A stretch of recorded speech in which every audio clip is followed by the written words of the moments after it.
So, me being a creative, I think of different ways to with leadership.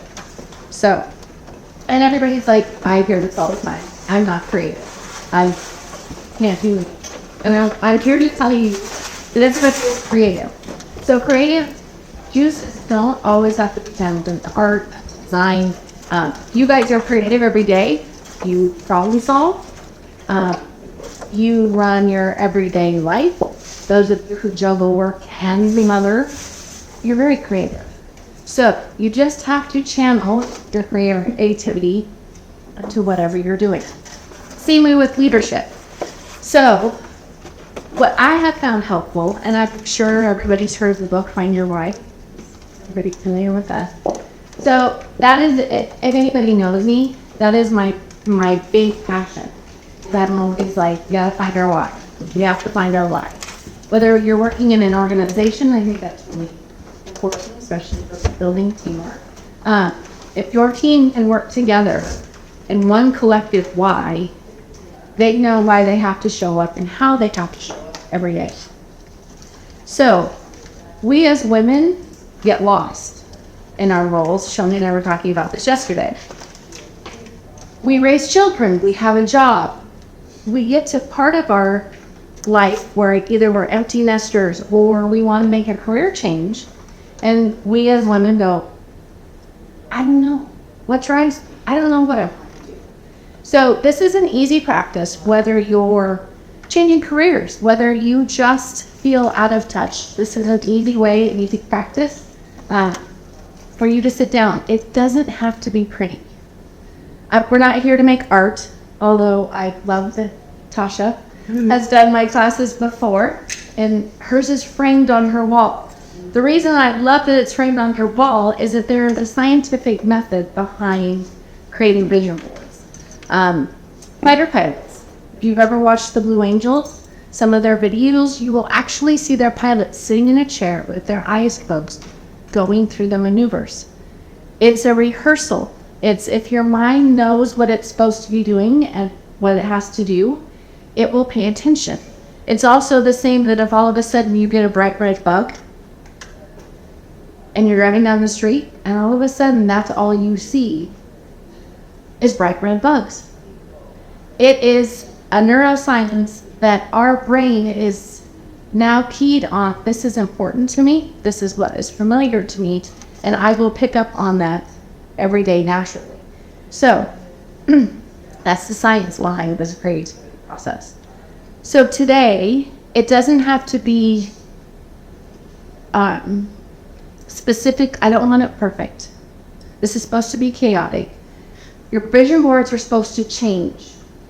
So what you come up with today, in 6 months, you might have to go back and either scrap the whole thing or add to it.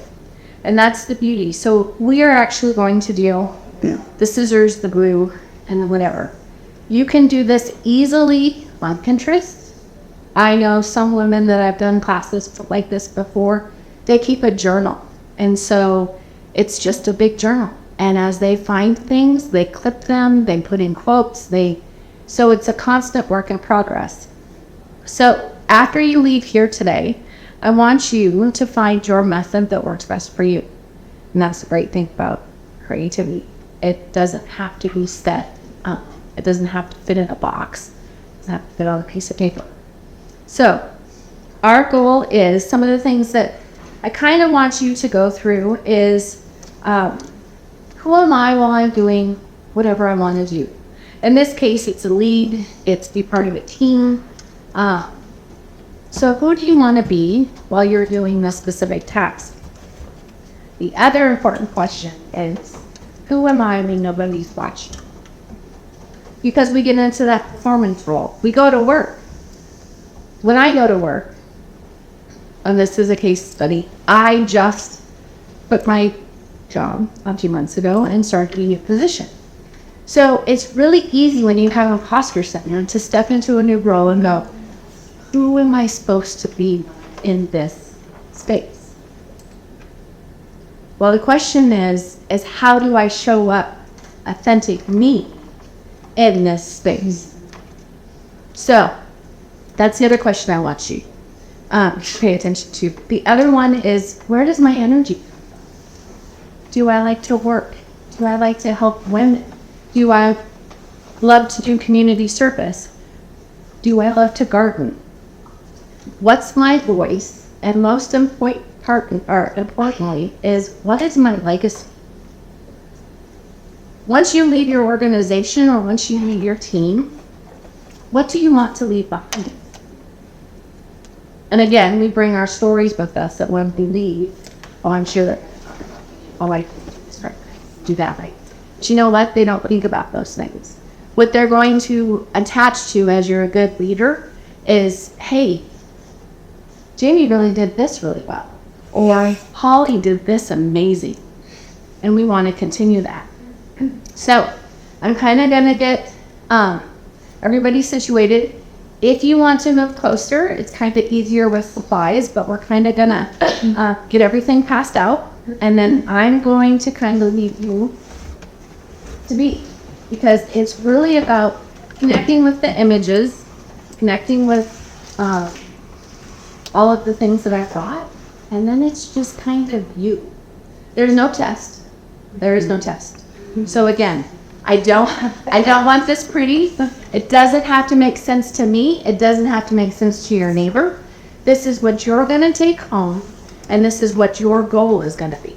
So that when you wake up and you look at your board every morning, you have constant reminders. This is what I want to achieve. It doesn't have to be achieved every day either. As Kylie said, you can't change a toxic environment, or you can't change everything in 60 days. So don't put a deadline on yourself. This is just to have fun. It's just to put on your wall. When you get lost or come home from a really frustrating day and go, why am I doing this? You can look at this board and go, I remember. So I'm going to pass out to some supplies.